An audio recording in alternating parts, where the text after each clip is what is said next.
ఈ లంగాను కూడా ఉతికే. శారీ, పావడ, బ్లౌజు ఎందుకమ్మా ఇవన్నీ కట్టుకుంటున్నావు? మామూలుగా ఒక నైటీ వేసుకోవచ్చుగా. సరే, రేపటి నుంచి నేను నైటీ వేసుకుంటాలే. అలాగే నీకు ఒక నైటీ కొనిచ్చేస్తాను. నువ్వు ప్యాంట్లు షర్ట్లు వేసుకొని కష్టపడక్కర్లేదు. సరే, ఫోన్ వస్తుంది, ఎవరో చూడు. ఆ? ఫోన్ వస్తుంది, వెళ్ళమ్మా. ఆ. ఈ పావడ కూడా ఉతకాలి. హలో, ఎవరు? ఇది సోమన్ సార్ ఇల్లు కదా? ఇది నా ఇల్లు. వాడొక ఎక్స్ట్రా టికెట్ మా ఇంట్లో. నువ్వెవరు? నేను సోమన్ సార్ ఫ్యాన్ అండి. ఒకసారి ఫోన్ ఇస్తారా? అయ్యో, సార్ కొంచెం బిజీగా ఉన్నారు. పని అయిపోయిన తర్వాత కాల్ చేయమన్నా.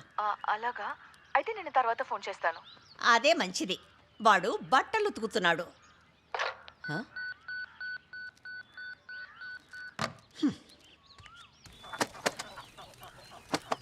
రే, ఆ. నీ ఫ్యాన్ అట ఒక అమ్మాయి ఫోన్ చేసింది.